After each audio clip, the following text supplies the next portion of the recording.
Episode की starting में हमको दिखाया जाता है कि आशिंटो ग्रुप का लीडर मोची को पता चल जाता है कि उन लोगों ने उनके लिए ट्रैप बिछाया हुआ है और वो बोलता है कि तुम लोगों को पता ही था कि हम लोग ट्रैप में नहीं घुसने वाले हैं, तो इसलिए तुम चाहते हो कि हम फॉरेस्ट में सीधे घुस जाएं। मुझे तुम्हारा प्लान पता चल गया है, तो इसीलिए सामने आ जाओ। और हम देखते हैं कि सैरस वहाँ से बाहर आ जाती है और वो सैरस को मास्क की वजह से पहचान नहीं पाता है और वो बोलता है कि क्या तुम फ्लाई स्वॉर्ड्समैन हो, जो कि एक कहानियों का कैरेक्टर है। और मुआजी बोलता है कि मुझे नहीं पता कि तुम कौन हो, पर लेकिन तुम लोग मुझे उस लड़की को मेरे हवाले कर दो तो हम तुम्हारी जान को बख्श सकते हैं और हम तुमको आशिंटो ग्रुप के अंदर आने का मौका भी देंगे क्योंकि तुम कमाल की वॉरियर लगती हो। और सैरस बोलती है कि अगर मैं मना करूं तो फिर, और फिर मुआजी बोलता है कि फिर मैं तुम्हारे ऊपर अपने कर्ज छोड़ दूंगा। हमारे आगे तो 5 ड्रैगन नाइट्स भी हार गए। और सैरस बोलती कि अच्छा तो तुम लोगों ने उन ड्रैगन्स को हराया है। और मुआजी बोलता कि हाँ, हमने ही उनको हराया है, हमारे कर्सेस के सामने वो सब तो पावरलेस थे। और फिर सैरस बोलते है कि प्रॉमिस करो कि तुम स्पीड और उस लड़की को सेफ रखोगे। और मुआवजी बोलता है कि ठीक है। और फिर सैरस बोलते कि चलो ठीक है, मेरे पीछे आ जाओ। और फिर उसके साथ ही सभी जाने लगते हैं। और तभी मुआवजी बोलता है कि रुक जाओ। और वो बोलता है कि उन लोगों को हमारे हवाले करने में तुम्हारा इंटेंशन कोई भी नहीं है। मैं तुम्हारे शब्द सुनकर ही समझ गया था कि तुम कोई प्लानिंग कर रही हो, क्योंकि तुमने कहा कि हम सभी लोग तुम्हारे साथ आए, बल्कि ये काम तो अगर कुछ बंदे भी जाएंगे तो भी हो जाएगा। शायद से तुम लोग चाहते हो कि हम लोग किसी रेंज के अंदर आ जाएं। तुम तो हमको जानबूझकर जंगलों के अंदर लेकर जाना चाहती हो। और मौजी अपने साथियों को बोलता है कि थोड़े से दूर हो जाओ और इसके ऊपर अटैक करने के लिए तैयार हो जाओ। और सैरस बोलते कि मुझे तो लगा था कि तुम मुझे कर्ज करके मारोगे। और मौजी बोलता है कि चलो मैं तुमको एक सीक्रेट बताता हूँ, जो ये मेरे साथी हैं वो सभी असैसिन गिल्ड के सक्सेसर हैं। एक बार दूसरी दुनिया के हीरो ने डिक्लेयर कर दिया था कि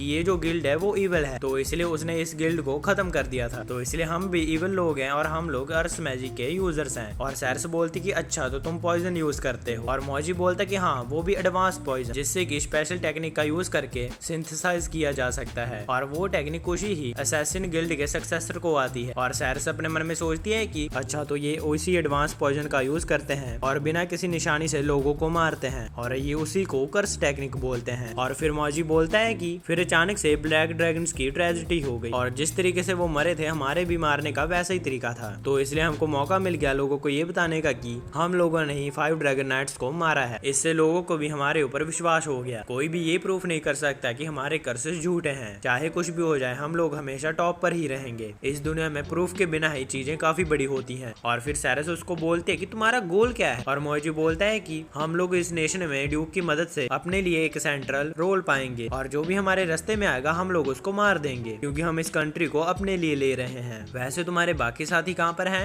और स्पीड बोलते कि ईव और उस लड़की के अलावा मैं ही हूँ सिर्फ। और मौजी बोलता है कि नहीं, ऐसा नहीं हो सकता कि तुम अकेले इतनी प्लानिंग कर लो। और सैरस बोलती कि अच्छा अगर ऐसी बात है तो मैं तुमको समझाती हूँ। और हम देखते हैं कि वो अपना मास्क हटा लेती है और वो बोलती कि 5 ड्रैगन नाइट्स के सामने मैं ही सरवाइव करी हूँ। और मौजी बोलता है कि मुझे नहीं लगा था कि तुम इस सैरस आश्रिन हो, अब थोड़ा बहुत समझ आने लगा है, तो तुमने उन 5 ड्रैगन्स को हराया है। और सैरस बोलती कि हाँ, मैंने ही हराया है। और मौजी बोलता कि नहीं, मुझे नहीं लगता कि उनको तुमने हराया है। और सैरस बोलती कि तुम्हें ऐसा क्यों लगता है? और मौजी बोलता कि ये तो बहुत सिंपल है, मुझे नहीं लगता कि तुम ह्यूमैनिटी के सबसे स्ट्रॉन्गेस्ट बंदे को हरा सकती हो। और तभी वो अपने एक साथी को आगे बुलाता है और वो बोलता है कि ये वही बंदा है जिसका स्पीड के साथ फाइनल मैच होने वाला था, और इसका नाम बेलगर है और इसका बड़ा भाई भी यहीं पर है जिसका नाम है वेनेगर। ये लोग शिंटो के सबसे स्ट्रॉन्गेस्ट सिबलिंग्स है और इनका छोटा भाई भी था जिसका नाम जेरस था। वो वही बंदा था जो कि तुम्हारा पीछा कर रहा था, तो अब उसके भाई तुम्हारे ऊपर पूरी तरह से गुस्सा है और वो लोग तुमसे बदला लेना चाहते हैं। तो सैरस अब तुम क्या करोगी? मेरे साथियों ने तुमको पूरी तरीके से घेर लिया है। चीजों को करने का हमारा यही तरीका, क्योंकि हम असैसिन जो हैं, ये फर्क नहीं पड़ता कि तुम कितनी भी ताकतवर हो, हमारे कर्सेस के सामने कोई भी नहीं टिक सकता है। अब तुम्हारा अंत आ चुका है, अब तुम ये मान लो। और हम देखते हैं कि सैरस नीचे बैठ जाती है और वो अपनी हार मान लेती है। और मोएजी बोलता है कि तुम तो काफी लकी हो, मैं तुमको अपनी वाइफ बनाऊंगा। और हम देखते हैं कि सैरस मेमोरी को याद कर रही होती है और तभी हमको मेमोरी को दिखाया जाता है जो कि पीगीमारू के साथ मिलकर उनके ऊपर अटैक करने वाला होता है। और मेमोरी बोलता है कि चलो मैं तुमको दिखाता हूँ कि असली कर्स होता क्या है। और ये चीज बोलकर वो उनके ऊपर अटैक कर देता है और उनको पैरालाइज कर देता है। और मेमोरी उनके सामने आ जाता है और वो बोलता है कि तुम लोगों ने सोचा नहीं होगा कि मैं तुम्हारे ऊपर ऐसे अटैक करूंगा, वो भी इतनी दूर से। और मोएजी बोलता है कि हमारे बाकी साथी कहाँ पर गए? और मेमोरी बोलता है कि मैंने ऑलरेडी उनको मार दिया है।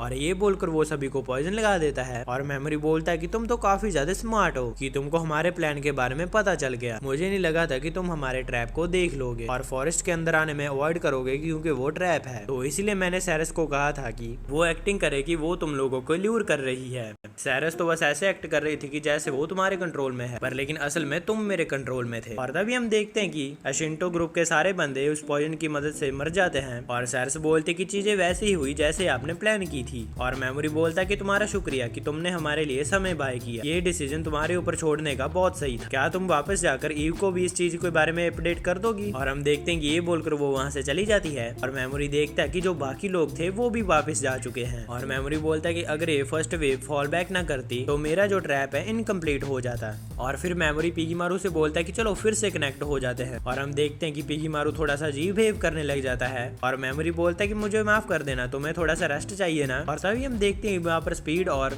सैरस भी आ जाती है और स्पीड बोलती है कि मैं भी तुम्हारी हेल्प करूंगी। और मेमोरी बोलता है कि ठीक है। और मेमोरी सैरस को बोलता है कि लिज का ध्यान रखो और इसको वापस ले जाओ। और हम देखते हैं कि सैरस लिज को वापस ले जाती है। और फिर मेमोरी स्पीड से बोलता है कि क्या तुम मुझे बता सकती हो कि फर्स्ट वेव में एक्यूरेट कितने हेड काउंट हैं? और सैरस फोकस करती है और उसको बता देती है और सैरस उन सभी के रास्ते में आकर खड़ी हो जाती है और सभी लोग स्पीड के ऊपर अटैक करने वाले होते हैं, पर लेकिन तभी मेमोरी उनको पैरालाइज कर देता है और उनको पॉइजन लगाकर खत्म भी कर देता है। और तभी हम देखते हैं कि वहाँ पर ड्यूक आ जाता है और ड्यूक का साथी बोलता है कि तुम लोगों के पास अब भागने के लिए जगह नहीं बची है, चिंता मत करो, हम लोग तुम्हारा काफी अच्छे से यूज करेंगे, वो भी वैसे तरीके से। और मेमोरी अपने मन में सोचता है कि ये लोग कितने ज्यादा बुरे हैं। तभी मेमोरी उनके ऊपर पैरालाइज स्किल को यूज करने लगता है, लेकिन वो पैरालाइज स्किल को एक्टिवेट नहीं कर पाता क्योंकि उसको पता चलता है कि उसके जो एक्टिव टारगेट हैं वो मैक्स हो चुके हैं। और तभी एक बंदा स्पीड के ऊपर अटैक करने वाला होता है और मेमोरी जल्दी से उसके ऊपर डार्क का यूज कर देता है जिससे कि वो बंदा अंधा हो जाता है। और हम देखते हैं कि इसी मौके का फायदा उठाकर स्पीड उसको मार देती है। और हम देखते हैं कि मेमोरी सभी के ऊपर डार्क का यूज कर रहा होता है और स्पीड जाकर सभी को मार रही होती है और कुछ बंदे डरकर भागने भी लग जाते हैं। और मेमोरी स्पीड को बोलता है कि किसी को भी भागने मत दो। और हम देखते हैं कि स्पीड सभी को खत्म करने लग जाती है और हम देखते हैं कि सैरस भी मेमोरी की मदद कर रही होती है। और तभी हमको ड्यूक का सीन दिखाया जाता है, वो अपने साथी को मार रहा होता है और वो बोलता है कि मैं किसी को भी अलाउ नहीं करूंगा कि तुम लोग यहाँ से भाग जाओ, तो चलो इन दोनों को जल्दी से खत्म करो, मैं ड्यूक हूँ, जैसा मैं चाहता हूँ वैसा ही होगा। और स्पीड मेमोरी को बोलती कि इसको मैं संभालती हूँ और ये बोलकर वो ड्यूक के बाकी साथियों को खत्म कर देती है। और ये चीज देखकर ड्यूक डर जाता है और वो बोलता है कि मैं इस सभी चीजों को याद रखूंगा, फ्यूचर में मैं तुम सभी को खत्म कर दूंगा। और तभी मेमोरी उसके ऊपर पैरालाइज स्किल को लगा देता है और मेमोरी बोलता है कि तुम्हें क्या लगा कि मैं तुमको ऐसे ही जाने दूंगा,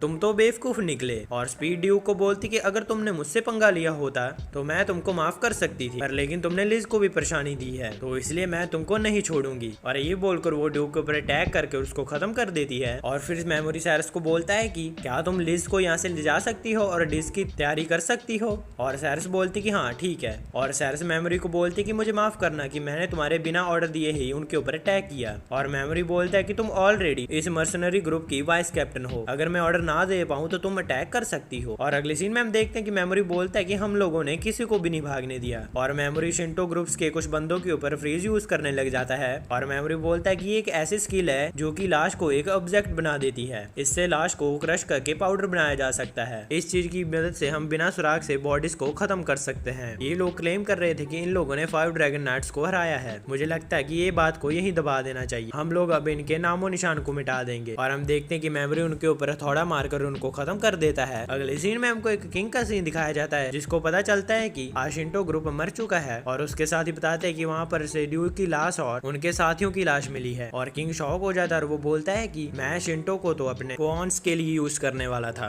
मैं गॉडेस को क्या जवाब दूंगा। और वो किंग बोलता है कि चाहे जो कुछ मर्जी करो पर लेकिन शिंटो को ढूंढ कर रहो। और अगले सीन में हम देखते हैं कि सैरस अपने कपड़े बदल रही होती है और लिज उसको बोलती है कि पता नहीं मेरी बॉडी आपकी तरह ग्रो करेगी कि नहीं, क्योंकि मुझे बताया गया कि अगर मेरी बॉडी अच्छे से ग्रो नहीं करेगी तो कोई भी मुझे देखेगा नहीं और मैं एक अच्छी लड़की नहीं बन पाऊंगी। और सैरस बोलती कि तुम्हारी ये सोच बिल्कुल गलत है, तुमको जिसने भी ये बताया है वो बिल्कुल गलत है, तुम ये सारी चीजों को भूल जाओ, आज से तुम उन्हीं बंदों के ऊपर भरोसा करो जिनको तुम प्यार करती हो। और लिज बोलते कि मुझे एक और बड़ी बहन मिल गई जो कि आप हो। और अगले सीन में हमको दिखाया जाता है कि स्पीड और लिज तो सो चुकी होती हैं और सैरस बोलती कि मैं रखवाली करती हूँ, आप रेस्ट कर लो। और मेमोरी बोलता है कि मुझे नींद नहीं आ रही है। और फिर सैरस बोलती कि तो फिर आप मेरे लैप्स पर सो सकते हैं। और मेमोरी बोलता है कि जितना मैं थका हुआ हूँ उतनी तुम भी थकी हुई हो। अगर तुम चाहती हो तो तुम मेरे पैरों पर सो सकती हो। और हम देखते हैं कि सैरस मेमोरी के पैरों पर सो जाती है और फिर सैरस मेमोरी के फेस को देखती है और वो फटाफट से उठ जाती है और वो बोलती है कि मुझे तो लगा था कि तुम सच में बोल रहे हो। और फिर मेमोरी बोलता है कि मैंने आज तक एल्फ के कानों को टच नहीं किया है, क्या मैं तुम्हारे कानों को टच कर सकता हूँ? और फिर सैरस बोलती है कि कोई बात नहीं, ठीक है। और फिर मेमोरी उसके कानों को टच करता है और वो बोलता है कि तुम्हारे कानों को टच करने में थोड़ा सा अजीब लगता है। और फिर सैरस बोलते हैं कि ये पूछना थोड़ा सा अजीब है, क्या आप स्पीड और लिज के बारे में आपके अंदर कोई फीलिंग्स है? जिस तरह से आप उनके साथ इंटरेक्ट करते हो वो काफी जेंटल होता है, क्या मेरी तरह वो भी आपको आपकी आंटी की याद दिलाते हैं? और मेमोरी बोलता है कि हाँ, थोड़ा बहुत ऐसा ही है, स्पीड मुझे मेरे अंकल की याद दिलाती है, पर लेकिन उसके मैनर्स और स्पीच अलग है। मैं अपने अंकल और आंट की वजह से दुनिया में वापस जाना चाहता हूँ। और जो लिज है वो बिल्कुल मेरी तरह ही है, उसको मेरी तरह ही अब्यूज किया गया है। जो भी मेरे लिए खतरा होगा मैं उसको खत्म कर दूंगा। मैं दुनिया को नहीं बचाने वाला हूँ, बल्कि मैं तो उस गॉडेस से बदला लेना चाहता हूँ। और फिर मेमोरी बोलता है कि सैरस, तुम्हारे साथ कोई जबरदस्ती नहीं है, अगर तुम हमको छोड़कर जाना चाहती हो तो तुम जा सकती हो। और सैरस बोलती कि गॉडेस के खिलाफ मेरे खुद के थॉट्स हैं, तुमने मुझे वाइस कैप्टन बना दिया है, इसलिए मुझे छोड़कर जाने में कोई इंटरेस्ट नहीं है। और मेमोरी उसको बोलता है कि शुक्रिया इस क्वेस्ट पर आने के लिए, बदले में मैं तुम्हारी कोई भी एक रिक्वेस्ट पूरी करूंगा, पर लेकिन वो रिक्वेस्ट मेरी पावर के अंदर ही होनी चाहिए, तो इसलिए कुछ भी हो सोच समझ कर ही मांगना। और फिर सैरस बोलती कि ठीक है। और फिर मेमोरी बोलता है कि चलो तुम थोड़ी देर रेस्ट ले लो। और मेमोरी उसके ऊपर स्लीप स्किल का यूज करके उसको सुला देता है। और अगले सीन में हमको सुगो और न्यंतन का सीन दिखाया जाता है, जो कि आपस में ट्रेनिंग कर रही होती हैं। और न्यंतन बोलती कि तुम्हारी टेक्निक बहुत अच्छी है, तुम इस टेक्निक के साथ मुझे सरपास कर सकती हो। और फिर न्यंतन बोलती कि तुम्हें हमारा प्रॉमिस तो याद है ना? और सुगो बोलती कि हाँ, मैं किसी को भी अपनी ट्रेनिंग के बारे में नहीं बताऊंगी। और न्यंतन बोलती कि हाँ, उस प्रॉमिस को प्रॉमिस ही रखना, अगर गॉडेस को पता चल जाएगा तो थोड़ी गड़बड़ी हो जाएगी, तुम ताकतवर जरूर बनोगी। और सुगो बोलती कि वैसे तुम मेरी मदद ही क्यों कर रही हो? और न्यंतन बोलती कि तुम मुझे मेरी छोटी बहन की याद दिलाती हो, इस वर्ल्ड में या तो मरो या फिर मारो, यही बस रूल है इस वर्ल्ड का। और अगले सीन में हमको दिखाया जाता है कि सैरस बोलती है क्यों ना हम अपनी पार्टी का एक नाम रखें, क्योंकि आगे जाकर शायद से हमको अपने नाम की जरूरत पड़ेगी। लॉर्ड ऑफ फ्लाइज नाम कैसा रहेगा? और स्पीड बोलती कि ये नाम तो काफी बढ़िया है। और हम देखते हैं कि मेमोरी भी मान जाता है और मेमोरी बोलता है कि ठीक है, आज से हमारे ग्रुप का नाम होगा लॉर्ड ऑफ फ्लाई। और हम देखते हैं कि वो लोग डीमन जोन में पहुंच जाते हैं और मेमोरी को सामने एक बड़ा सा पेड़ दिखता है और स्पीड उसको बताती है कि ये एक करप्टेड ट्री है। लोग कहते हैं कि ये पहले एक सेक ट्री हुआ करता था। और स्पीड उससे मैजिक मांगती है और हम देखते हैं कि मेमोरी भी उसको मैजिक दे देता है। और स्पीड उनको एक रस्ट दिखाती है, ये एक रस्ट उन्हीं लोगों को मिला है जो हमारे ट्राइब का लीडर है और उनके बच्चे हैं, उनमें ये पास डाउन होता है। और ये जो ग्रीन डॉट है ये हमको दिखाता है कि हम कहाँ पर हैं, और ये जो रेड डॉट है ये दिखा रहा है कि विच कहाँ पर है। हमको वहां से जाना है जहाँ से ये लेड कनेक्ट हो रही हैं। और तभी उनको कुछ मॉन्स्टर्स के चिल्लाने की आवाज सुनाई देती है। और अगले सीन में हमको दिखाया जाता है कि रात हो जाती है और हम देखते हैं कि वो लोग ये जगह पर रुक चुके होते हैं और मेमोरी अकेला खड़ा हुआ होता है और वो अपने मन में सोचता है कि मैं तो भुला ही नहीं पा रहा हूँ अपने बदले को, जो कि मुझे गॉडेस से लेना है। मैं गॉडेस को खत्म करके ही रहूंगा। और ये जो लैंड है ये काफी ज्यादा खतरनाक है, पर लेकिन यहाँ पर काफी सारे मॉन्स्टर्स हैं जिनको हराने पर मुझे काफी एक्सपी पॉइंट मिलेंगे। मैं शायद से एस क्लास या ए रैंक वाले हीरोज को नहीं हरा सकता हूँ, पर लेकिन कम से कम मैं उनके क्लोज तो पहुंच सकता हूँ, तो इसलिए मुझे और ज्यादा लेवल अप होना पड़ेगा। उसके लिए मुझे यहाँ पर जितने भी मॉन्स्टर्स को मारना पड़ा मैं उनको मारूं और एक्सपी पाऊंगा। और अगले सीन में हमको दिखाया जाता है कि गॉडेस ने सभी हीरोज को इकट्ठा कर लिया होता है और वो उनको बोलती है कि तुम लोग अब काफी अच्छे से लेवल अप कर चुके हो, हार्डवर्क करने के लिए सभी का बहुत बहुत शुक्रिया। अब तुम्हारे सबके लेवल अप हो चुके हैं, तो इसलिए तुम्हारे शैट्स भी अपग्रेड होते हैं। तुम लोगों के अंदर कॉम्बैट और काफी सारी स्किल्स की और भी कमी है। तुम्हारे लिए अलग अलग नेशन के लोगों को बुलाया है जो कि तुम्हें ट्रेन करेंगे। और अराका उनको देखकर बोलती कि ये तो काफी ज्यादा पावरफुल है। और गॉडेस उनको बोलती कि हम लोगों ने कंफर्म किया है जो ग्रेट डीमन एम्पायर फोर्स है वो मूव करने वाली है, और जो हमारी अगली फाइट है वो ग्रेट डीमन एम्परर्स के साथ होने वाली है। और वो बैटल काफी ज्यादा खतरनाक होगी क्योंकि उस बैटल के अंदर तुम सभी ही पार्टिसिपेट करने वाले हो। और अगले सीन में हम देखते हैं कि गॉडेस जा रही होती है और वो न्यंतन को बोलती है कि इसी तरीके से हमको हीरोज का लेवल अप करवाना होगा और साथ में वो कॉम्बैट भी सीखेंगे। मैंने सोचा कि मैं उनको बहुत जल्दी ही डीमन जोन के अंदर भेजूंगी। और इसी के साथ हमारा एपिसोड खत्म हो जाता है। गाइस, अगर आपको वीडियो थोड़ी सी भी डिजर्विंग लगी हो तो प्लीज वीडियो को लाइक और चैनल को सब्सक्राइब कर जरूर जाना, और वीडियो को लाइक भी जरूर कर देना अगर आपको वीडियो अच्छी लगी है। अगर वीडियो नहीं भी पसंद आई तो कमेंट के नीचे फीडबैक देते जाना ताकि मैं उसको अगली बार इंप्रूव कर सकूं। वीडियो पसंद है तो वीडियो को लाइक और चैनल को सब्सक्राइब कर जरूर जाना। मैं जा रहा हूँ, आप भी अपना जरूर ध्यान रखना। मैं मिलता हूँ आपको नेक्स्ट वीडियो में। Thanks for watching.